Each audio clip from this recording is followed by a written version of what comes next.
Are you recording?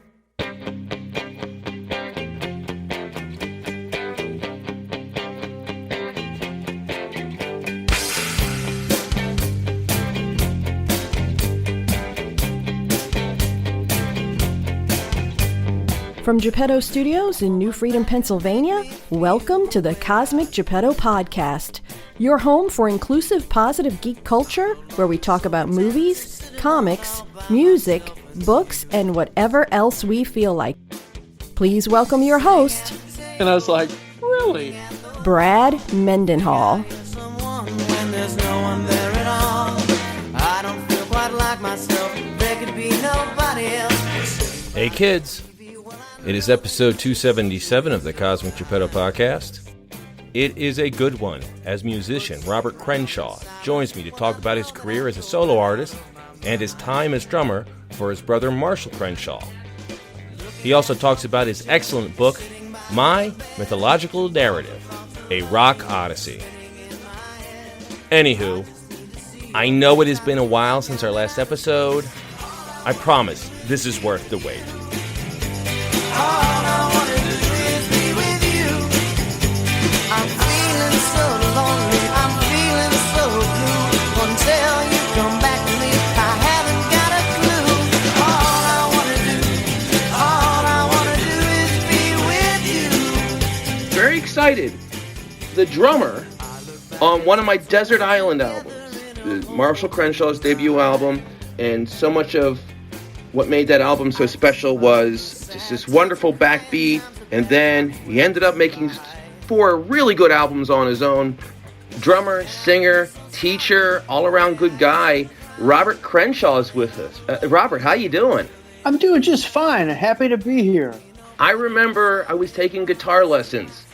My instructor was a big Marshall Crenshaw fan. You got to get the first album. So many good songs on that, but Someday, Some Way, probably I think would be your brother's signature song. I remember bringing it in. I was like, I love this song, and try to teach it to me. And it's such a deceptively tricky song. And he talked about, listen to all the percussion in the back and how that song moves. I became a big fan of your brother's, and then you start you put out your first album, and I grabbed that as well. And so damn cool, and they sound more simple than they are. Well, I actually brought your album in, your first album in, and because you have the wonderful song "All I Want to Do Is Be With You" from Full Length Stereo Recordings. I believe that's the opening track. could be. I said to my instructor, I want to play this song. He's like, okay. It's such a tricky, interesting song, guitar-wise, because it just moves. And your songs and your brother's songs, it seems like it's a family trait, have so much movement. It's funny, that song, All I Want to Do. Well, thank you. First off, thanks for being a fan, and I'm really glad that you enjoyed that music. I mean, what's really astonishing to me is that those records, Marshall's first record and like Field Day, that people still love those records and that they're still willing to buy them. Somewhere on earth, every day, somebody is, listening to my stuff. Anyway, that's, a thrill for me. I really had fun making those first records. I probably wouldn't got into record making myself if it wasn't for this guy named Jamie Hoover. I sent him some demos, and he's a guy who I met down in North Carolina. Now he's done a million things, but this was a long time ago. This was like 40 years ago. I met him. There used to be a record chain called Record Bar. We played a convention of theirs, and they had like 160 record stores or something like that, around the South. And so it was like us, this band, the Sponge Tones, Alabama. I don't know if you know who that is. I remember Alabama. Yeah, and somebody else I don't remember. But anyway, I just kind of met him, and we, hit it off. And I stayed in contact with him, and I sent him these demos, right? And the demos were simple. It was like me playing a piano and singing. And I made them on a 4-track. And he sent me back these beautiful renditions of these songs. And it was so great. Eventually, when I was playing with Marshall, Graham Maybe and I went to his studio when we were playing in Charlotte, and Graham replaced the bass, And, I did some vocals and, some other stuff, on it. And a lot of those songs that we did in those sessions down there, ended up on my records that I mostly recorded in Detroit, or at least the first two records I mostly did in Detroit. My third record, called Dog Dreams, I actually went down to Charlotte. Let's say that I went down there 3 times for 3 weekends, and we recorded, songs together. It's just like nothing but joy for me to do that kind of thing. And then the other that I wanted to say is that, Marshall's songs, you're right, they do sound, deceptively simple, but instead of playing like 3-chord rock, he plays like 26-chord rock, right? There's all kinds of stuff that's going on. I don't know. I tend to lean that way too. And it isn't because I'm just trying to be a wise guy or anything like that. I just hear those chords and I hear that stuff, and that's kind of the stuff that moves me. Burt Bacharach songs are probably, similar, and that's one of my favorite writers. So anyway, I steal a lot of ideas from him, so I guess it makes things more complex, right? A wonderful B-side from the early Marshall Crenshaw catalog. He's talked about this is a song that's sort of saved his bacon a couple times because somebody covers it and then all of a sudden he gets a check in the mail. My favorite, Waste of Time. Oh yeah. Beautiful song, and I have a little, I am the rhythm guitarist and lead singer for a little bar band that plays local. And it's like, oh, this is such a great song. Introduced it to my bandmates. It's like, let's do this song. That wasn't even the complexity of the song. I didn't realize how hard that was to sing. Oh, yeah. Starting with the chorus. And I remember learning about the Beatles and the Beatles' early music, how they were encouraged by Martin by the producer on the first albums, like, start with the chorus because that pulls people in. And that song has a great chorus at the beginning. I was like, it's really hard to hit that note right. So we tried adding that to our repertoire, and I butchered it so bad because it would take me like 2 rounds of the chorus before I would finally be able to like hit the chorus right at the beginning. You got to suck big wind before you go into that, because it's like mine. It's not. I mean, it takes a lot of breath. The whole time that I played with Marshall, right? So it was for the first 4 records. I did the tours and stuff. We always did.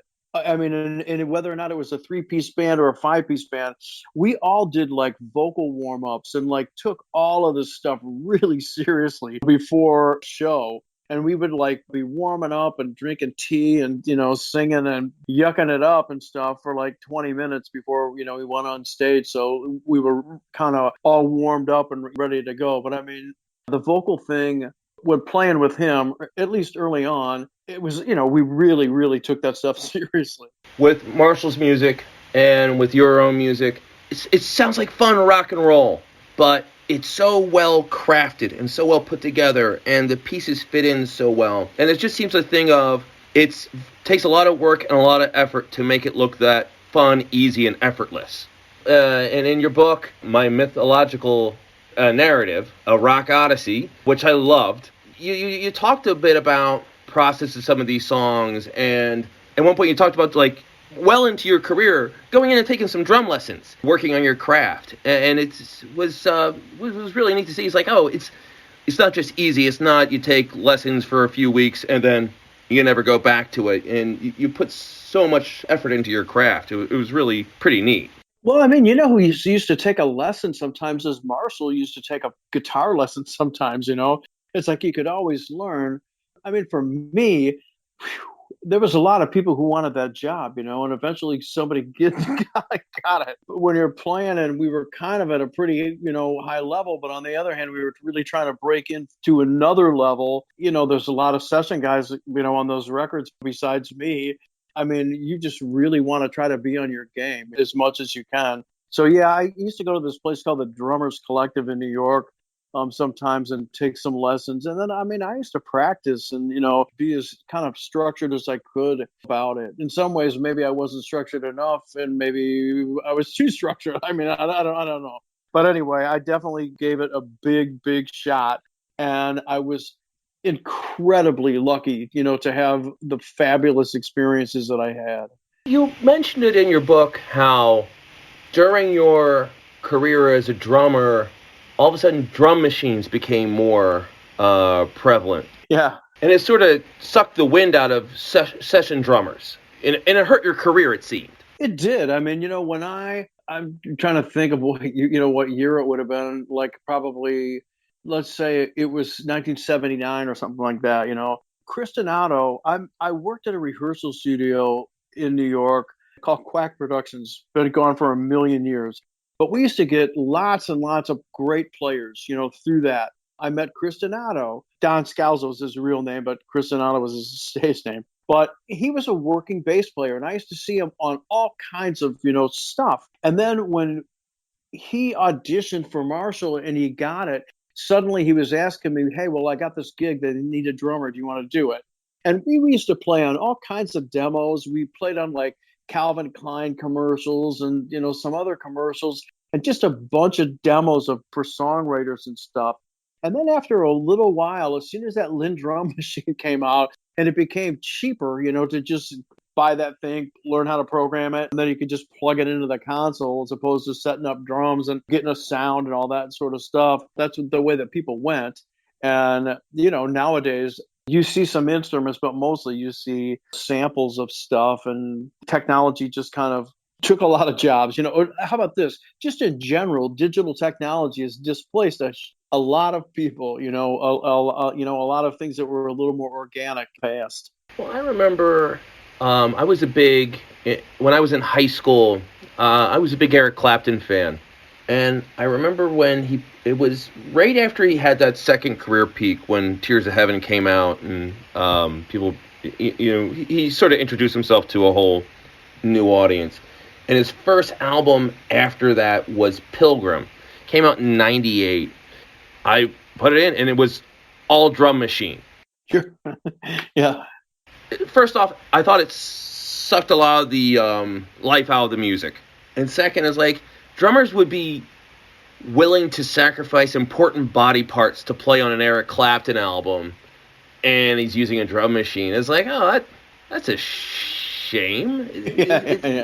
That's a job that somebody would love. And drum machines are great, especially for the DIY musicians who can't afford to have a drum set in their apartment or whatever, and they're trying to make demos or whatever. And I've played around with that because it's so easy now. There's so many websites where you have cheap drum tracks and you can put together whatever you want.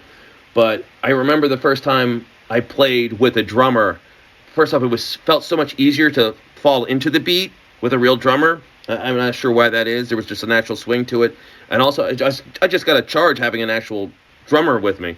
Of course, then I had to understand how loud a drummer can be when it's in your basement of your house. So for sure, there is a certain thing when human beings get together, play music, and especially if you play music, together frequently, you kind of get in sync these people, and you're having this kind of telepathic conversation, or you're looking at each other's body language and stuff, feeding off one another. I see your foot tapping and you see me moving around. And if we're conscious of that we're trying to lock together, we can do it.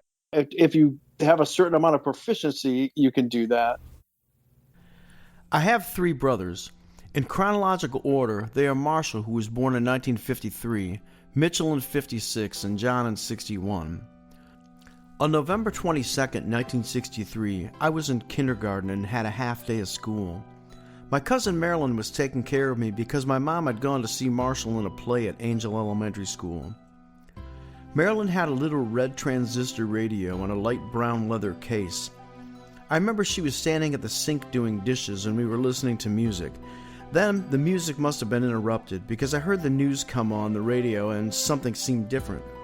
Marilyn was one of my Aunt Flo's daughters and was probably about 19 at the time. She was one of our cool cousins who took care of us sometimes.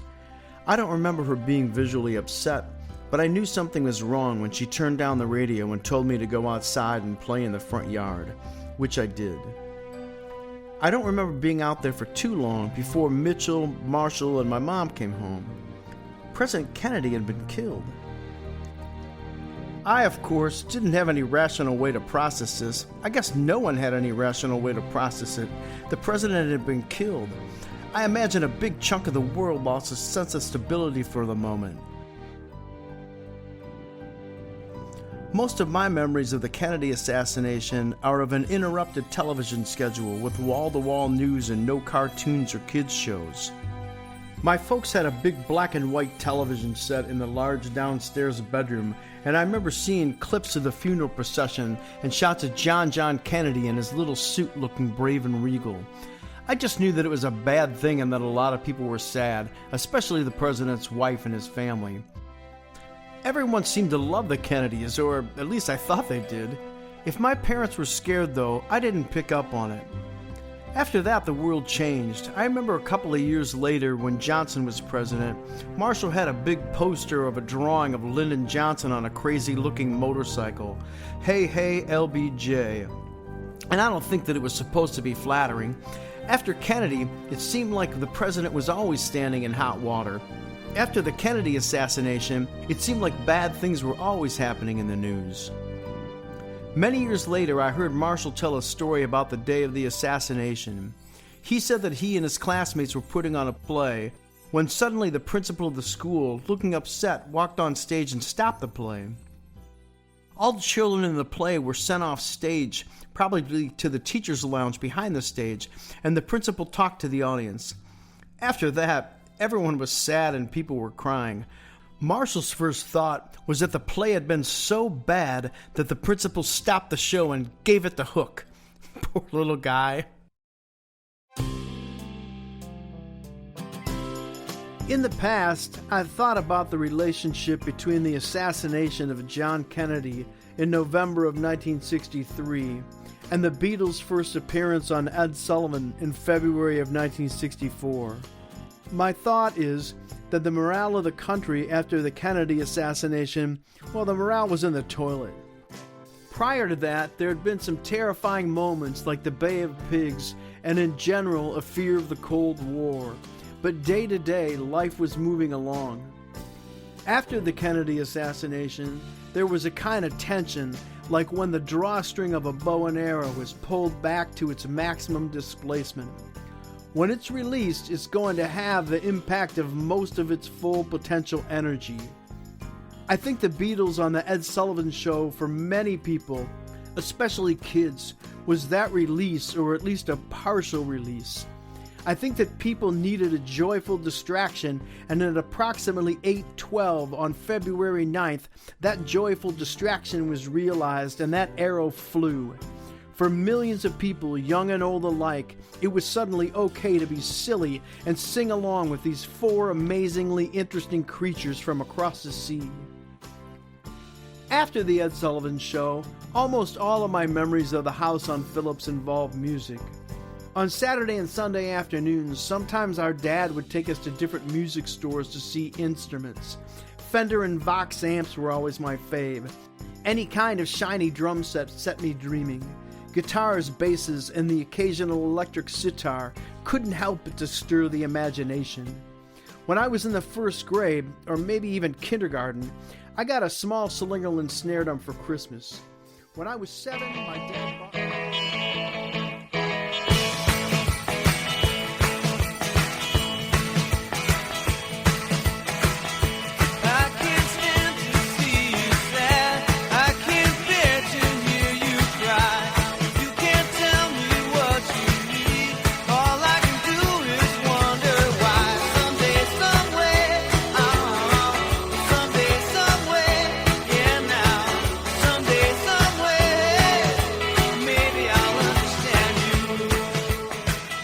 Yeah, I mean, I got really lucky that I got to play with a lot of really, really good bass players. I got to play with Graham Mabey. It's like, Graham Mabey's a pretty good bass player. Chris Donato was a really good bass player. So if you can find someone that you can lock in together with, then it's a thing of beauty for sure. It seemed like, I don't want to say that it seemed easy, but it's, when I was reading your book, it seemed like you went out to New York, you left and came back. Marshall had moved out there and was making his headway. It seemed like it happened naturally.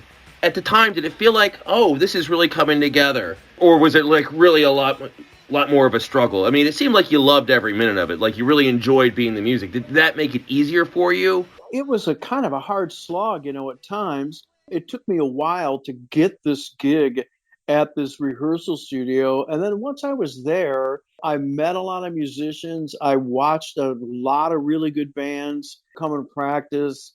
There's a certain level. If people are paying to rehearse and they're, bringing in musical directors and they got management and some of them are on labels. And so actually, a lot of the people were on labels.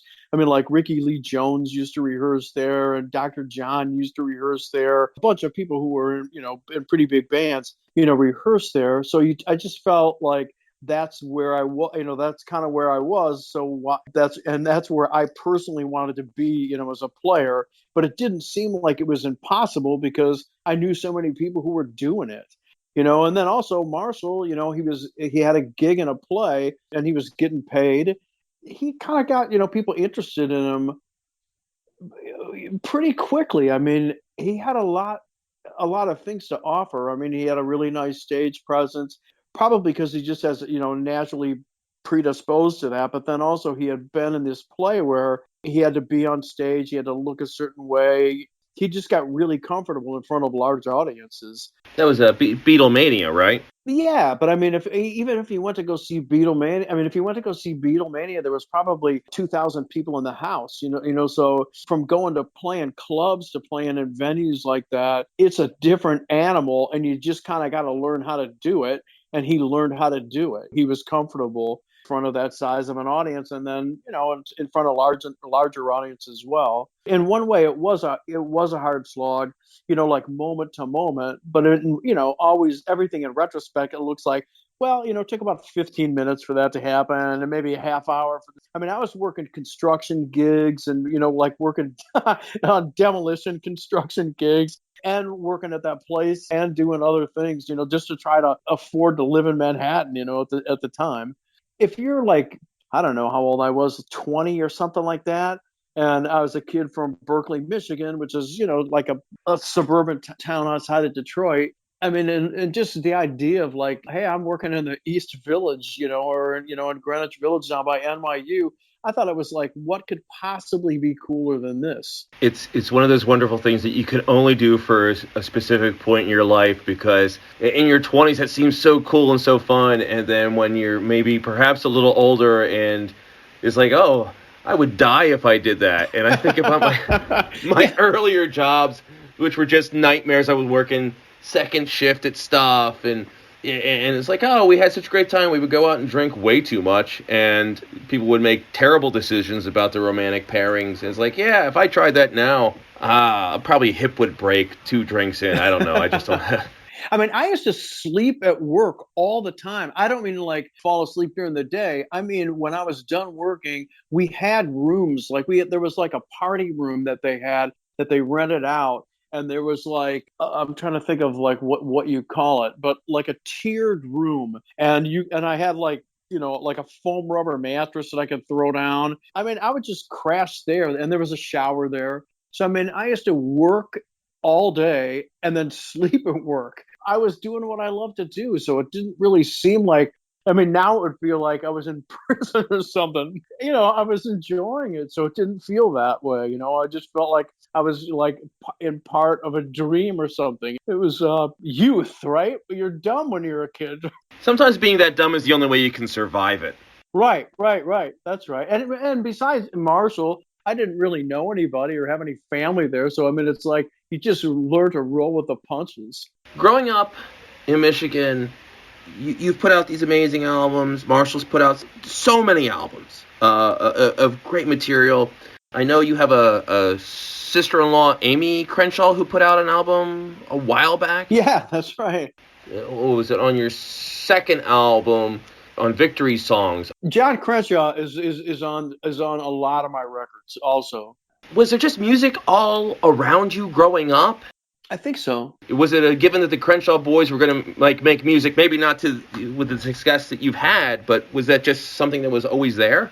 I write about this a little bit in the book. People say in order to become proficient at something, it takes about 10,000 hours to kind of get good at something. Like it's a little more complicated than that, because part of the things that you do when you do something for, let's say, 10,000 hours is you're also around a network of people who are trying to do the same thing. But by the time that I was, actually, I mean, I joined the Musicians Union when I was 17 years old and was playing 5 nights a week, 5 or 6 sets a night. Yeah, I mean, just playing a ton. And then plus I had been in bands all through high school. So by the time, that I was like 20 years old, I had put in a ton of hours. I write about it in the book. Marshall and I were both in this band called the Robots, and we played all the time. We played 50 weeks out of the year, when I was 17 going on 18. That amount of playing, I mean, you better be, you should be good when you're done doing that. Anyway, we just both had a lot of experience, as we were young. I mean, I started playing drums. Honestly, I got a snare drum when I was like 4 years old, and I just never let go of the idea of that I, wanted to play, that I wanted to be a musician. So we were lucky. And also he, same thing. There's pictures of him, and he's just a little kid carrying around a guitar. And I remember, and he and I started playing together. I mean, I couldn't have been more than 4 years old, when we started playing together. You talk towards the end of your book, your time playing with Marshall as a regular drummer came to an end. You went back to school, and as you said, your day job is not drummer now. That's right. My day job is not drummer. Then later you recorded, you made your demos for what became your first album. During that time, I mean, was there a period of time where you just decided to step away from drums and that wasn't a thing that you were doing right now? Or were there always, and you did talk about like hooking up with old bandmates or the like when you were back home, but was there a period of time where you just stepped away from drums and came back to it later, or was it just always there? Well, I mean, it was always there, in the background, but just in a way different. I played with, like some cover bands and stuff like that for a little bit. I kind of hated it after a while, and so I quit doing it.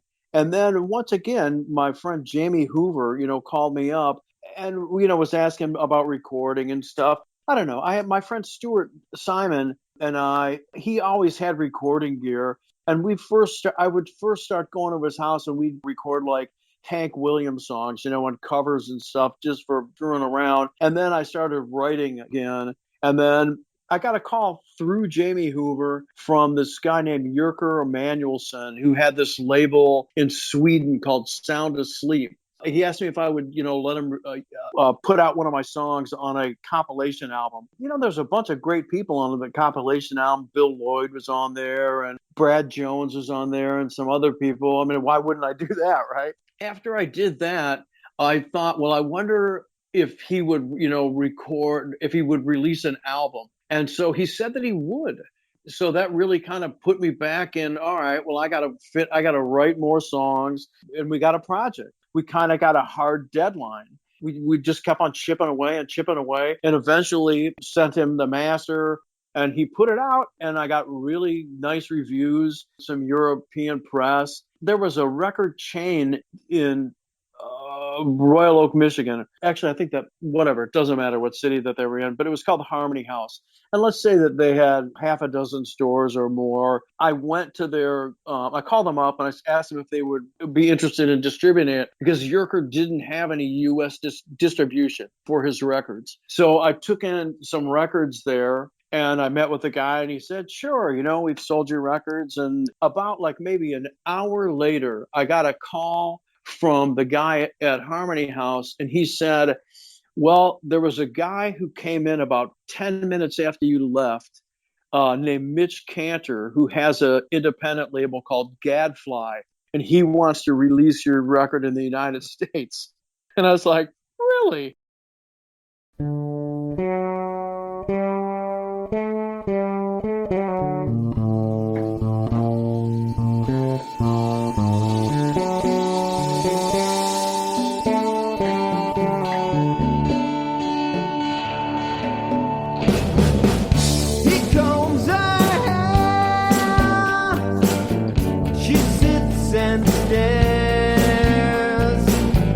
He wants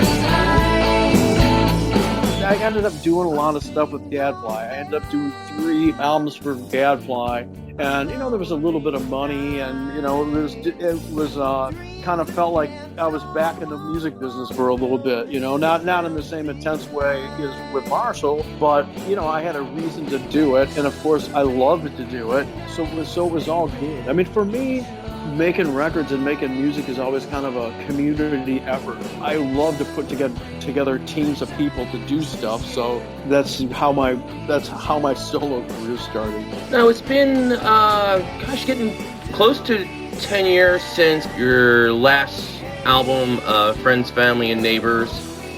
Do you have like a treasure trove of songs that you're thinking of putting out? I got some stuff, and I have recorded. I don't know. I have some stuff that's kind of in the bag. I'll say that I'll put out another record sometime, but I don't know when it'll be. But I mean, I do still have a group of people that I can do stuff with, and whenever I think of something to record or write it, we always do. So I probably got several things that are already kind of ready to go. But the music business is so much different now. I mean, it used to be like you made an album and you went out and promoted it and everything, but it used to also be that you would get like tour support and all this sort of other stuff. And the business model is a lot different. I mean, it's a lot different. I mean, I really like the music part. I really like what I do also besides music. I mean, I really love to teach. I really love to write curriculum. I really like to make videos and training videos and do voiceover work and the other stuff that I do. Anyway, we'll see what happens. I love asking musicians this. You get interesting answers. Do you have an album or an artist that you follow or you really like what they're putting together that would surprise somebody who listens to Robert Crenshaw music? I don't know. I mean, most of the people that I like and I listen to are people that I know. Like, I love Jamie Hoover's stuff. I love Bill Lloyd's stuff. I love Marshall's stuff, Don Dixon's stuff. It's a tricky question. It is. It is a tricky question. I'm just trying to think. And for some reason, I'm just kind of drawing a blank about it. I mean, most of the stuff I listen to is old music. When I want to find new music, I kind of don't usually look at the present. I usually look backwards, a little bit farther than when I was looking before. That's kind of probably a lot of people do that. Richard Lloyd, the guitarist for television, who also did work for Matthew Sweet and a bunch of... I know who that is. And I remember I asked him the same question. He's like, I don't have time to listen to anyone else's music. I'm too busy trying to make my own. I mean, when I'm working on stuff, I don't listen to, mostly I just try to get into my own head. And I do understand that. I totally understand it. It's just kind of funny, though. I saw a thing, Brian Wilson, right? And he's driving around in the car, and they're listening to Pet Sounds. And I was thinking, that's pretty funny. I wonder if he does listen to anybody else but himself. Do you have, and I'm sure all your songs are your babies, and all the albums you worked on are your babies, but is there a Robert Crenshaw song that when you re-listen to it is like, oh, I was really onto something here? Do you have a favorite Marshall Crenshaw song and a favorite Robert Crenshaw song? Well, if I think about my own stuff, it's like I can think of songs that invoke like a good time or really a fun session or something that's, sentimental. I mean, as far as the records, I think, like Everyone's in Love with You is a pretty good song. I think When the Rain Comes Down, is kind of an interesting record. There's another one, My Darkest Room, that I did with Jamie Hoover, I think is a musically an interesting song. Victory Songs is an interesting song. That's my stuff. And then with Marshall's stuff, I mean, I really love everything that's on the, first and second, records. I'm really, sentimentally attached to it. Plus, I mean, I think there was a certain energy there, kind of the energy that I like to listen, that I like, from records. There's really great songwriting, well thought out arrangements, but also Marshall's written a lot of really, really good songs. There's that one about Truly, Madly, Deeply in Love. I mean, if you gave me a few minutes, I could put together a list. there's a lot of stuff. I am kind of vain enough, to say this song of mine doesn't suck, and this one doesn't suck either. So, and someone told me, well, the real test is if someone says that you don't suck, then that's okay. You got some validity to you. Anyway, I hope that answers your question. I actually got something to share with you. It might be the point where he's like, oh, he's that big a fan. Like you, I do enjoy putting pen to paper, and what seems like a lifetime ago, I put out a small press book, and it was called Sex, Money, Good Grades, and Other Things You Won't Get in College. And it was a little fun coming-of-age college novel. When I wrote, I would listen to music all the time, and then when it would come time to name characters or whatever, I would just grab like the nearest CDs, because that's how long ago this was. I had CDs all over the place.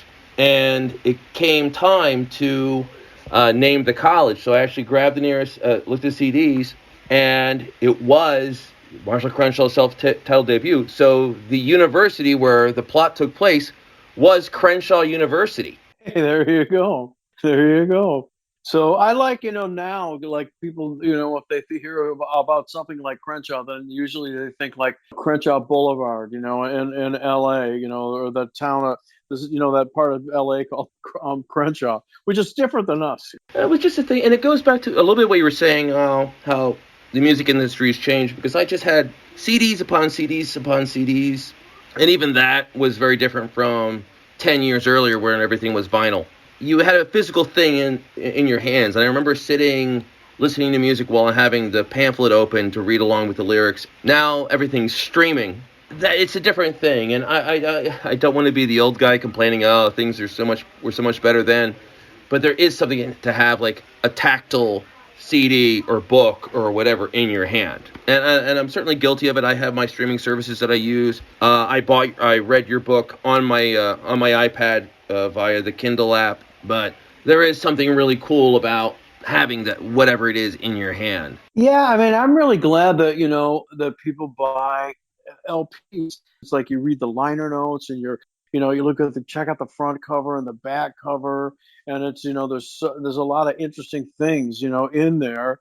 So it's like physically more substantial. And also there was a different sonic kind of quality.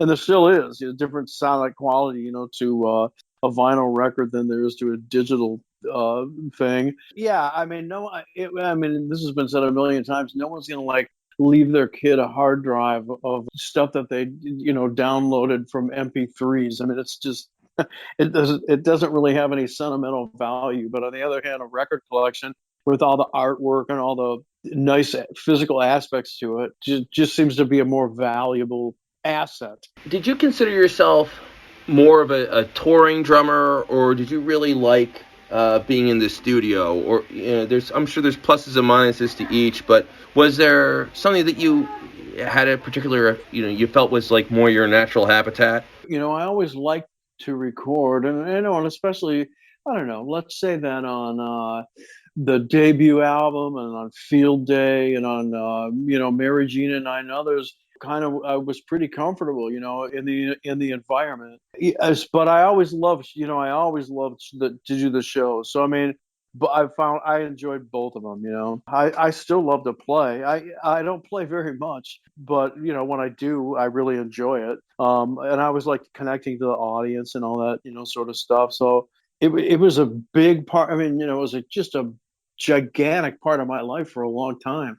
I still have enough muscle memory, that I can play. I think it's like the riding of the bike. It doesn't mean that I'm a excellent bicyclist or even an excellent drummer anymore, but I still do it.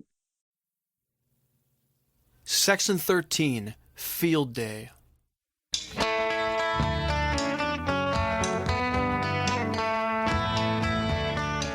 The first time I met Steve Lillywhite was after a show at the Warner Theater in D.C. We were going to record another record, and Steve was going to be the producer. Steve had produced records for U2, Big Country, XTC, Phil Collins, Peter Gabriel, Joan Armatrading, Simple Minds, and the Psychedelic Furs. I had no idea. He's also the whistler on the song Games Without Frontiers by Peter Gabriel, and he does make a Hitchcock appearance on Field Day as well. On 53rd Street, between 9th and 10th Avenue, there was an Edison plant.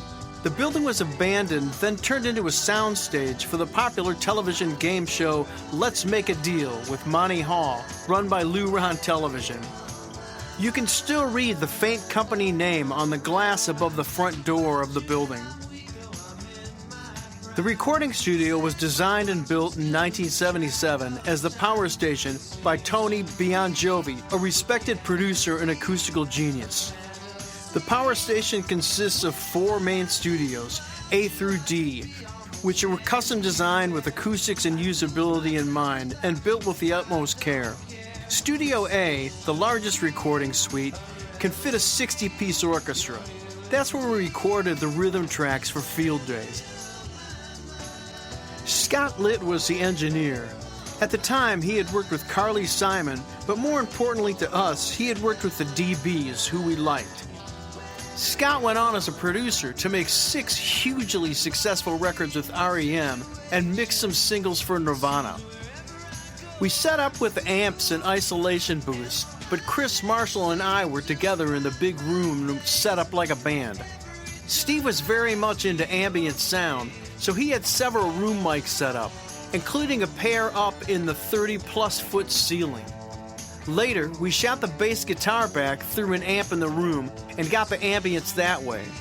The strangest thing we did, of which there were many, was he took a snare drum track on a song and shot it through a Fender twin reverb amp with the reverb and tremolo on and recorded that in the room.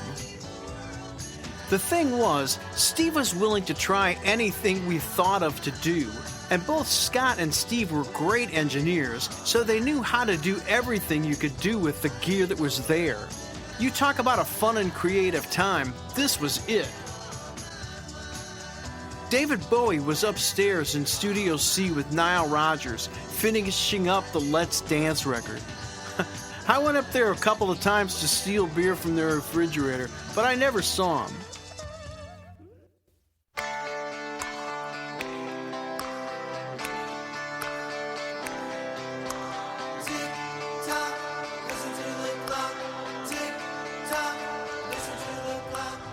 There was also a really nice guy who worked at the front desk at the power station.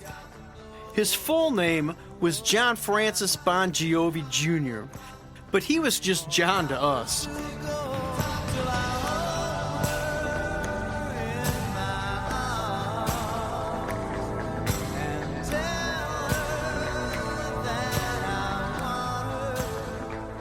Steve was very meticulous about every note of every performance.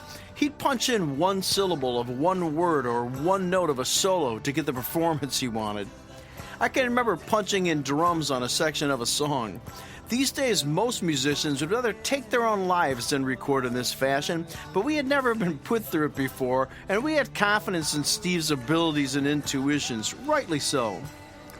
On the first record, we had Michael Osborne come in and tune drums.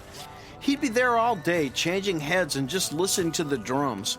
On the debut album, Richard Goddard had me tune the snare drum down really low so the head was real flappy.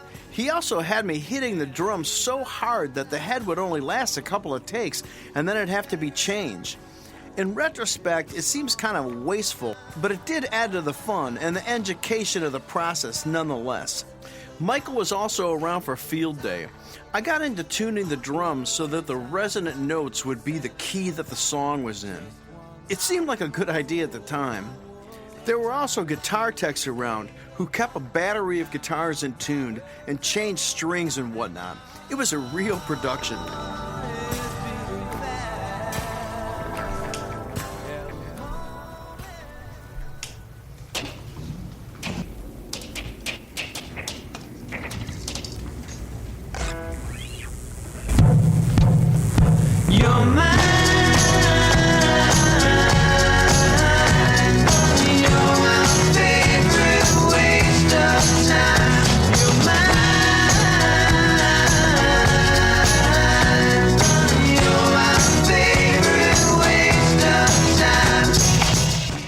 book, My Mythological Journey, or my Mythological Narrative. I miss a lot of yeah, that's the one, yeah. As we go in and out of breaks, we're playing clips because you were kind enough to send me some audio clips from that. And you got some people to help you out, and it's first off, you have a great speaking voice, and you're a good voice for reading it to the listeners, and also there's some music, and you obviously put a lot of love into making that a little bit of a different experience than just reading the book. And it's a great read, but you make it sort of like its own experience, the audio version of it. I always just wanted it to be an audiobook, and then when I talked to distributors and tried to get someone else to publish it, they said, well, there has to be a hardcover book of it. There's got to be an e-book of it as well. But really, the audiobook, I always wanted it to be like a pretty theatrical experience,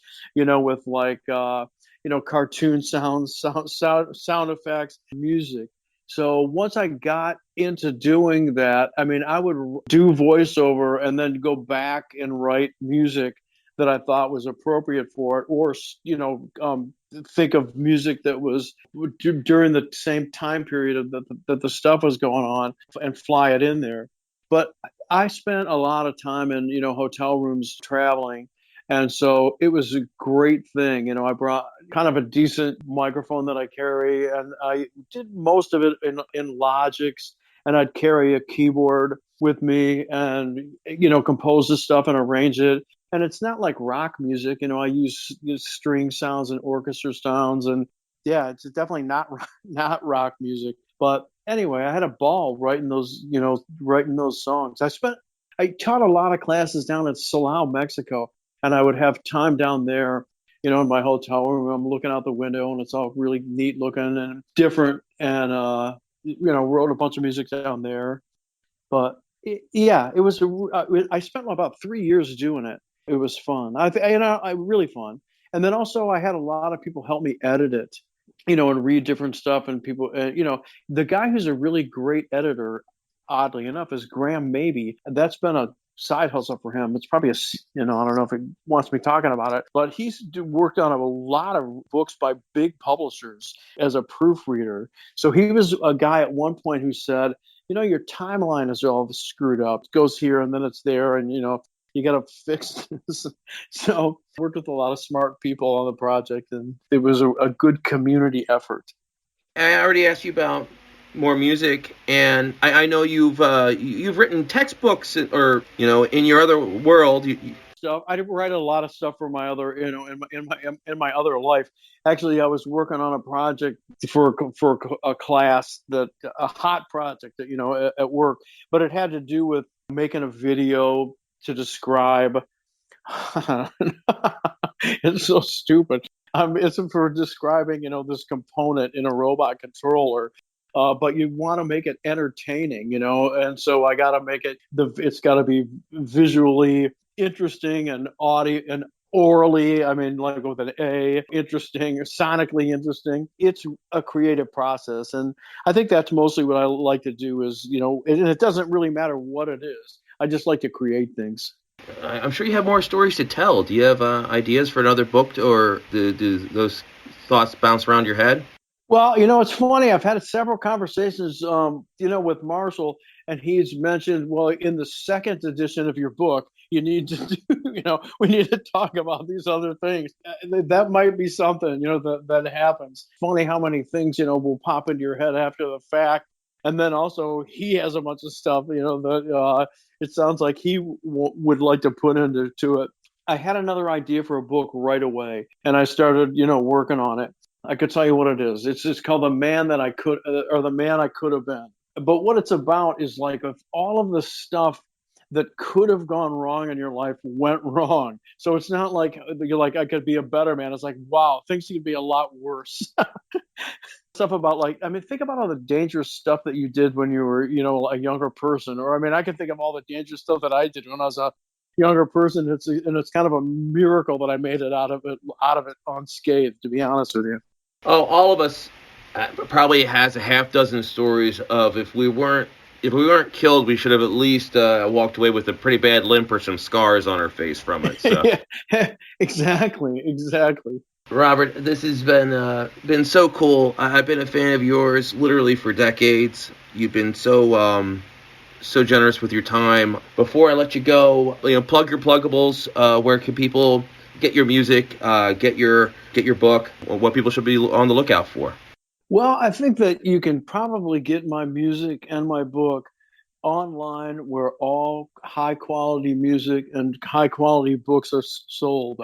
So probably whatever your favorite place to buy, music or books, you can probably get my book through them, or and my music through them. And hopefully there'll be more in the future. The world is a complicated, interesting place, so you can never tell what's going to happen. I look forward to whatever you have next. I follow you, I keep track, and thank you so much. This has been awesome.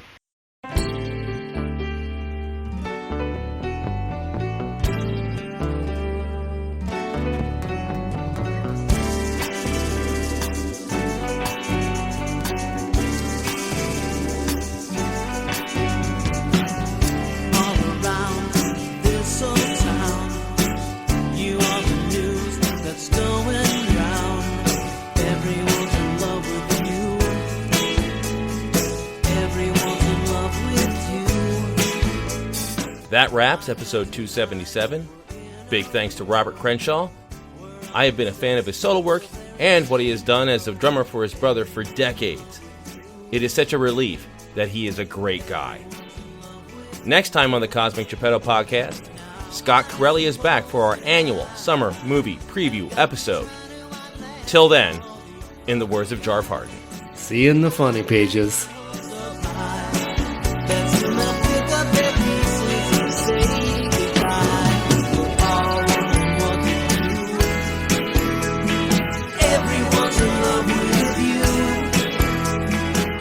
Subscribe to the Cosmic Geppetto podcast on iTunes, Stitcher, or wherever quality podcasts can be found.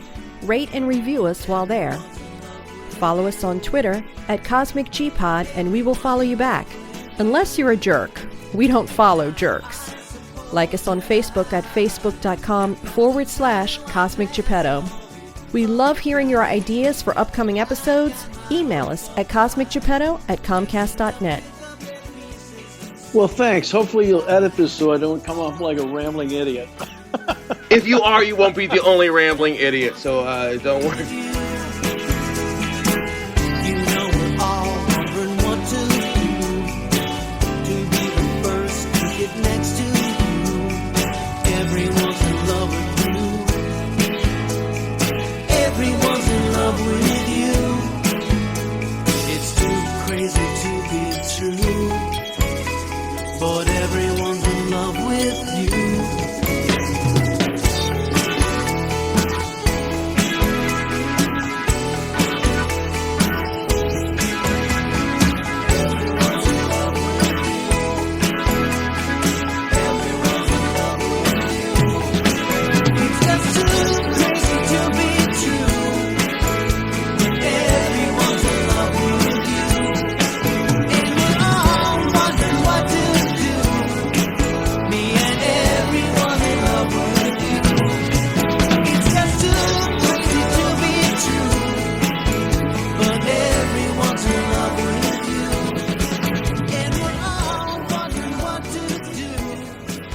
My Mythological Narrative, written and narrated by Robert Crenshaw, featuring Don Dixon, Marty Jones, Mitch Easter, Mark Williams, Marshall Crenshaw, John Crenshaw, Gary Rinfist, Bill Lloyd, Tom Teely, and Graham Mabey.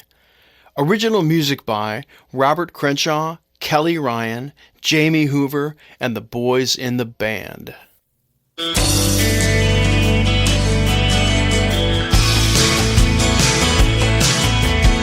She came into my life like a bombshell.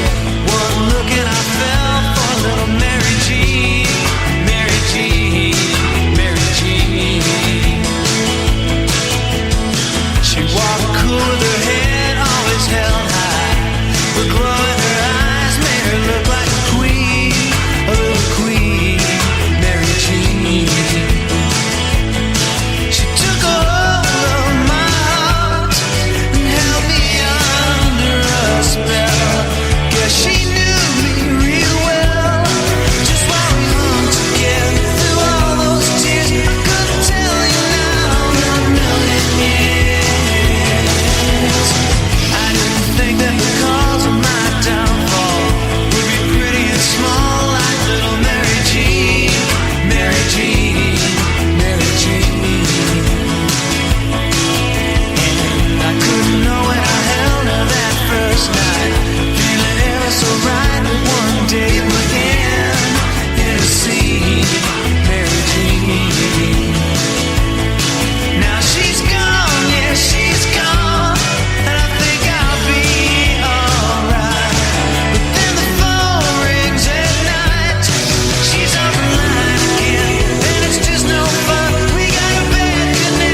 Anyway, it's a Jackie DeShannon song called Every Time You Walk Into the Room. It goes like this.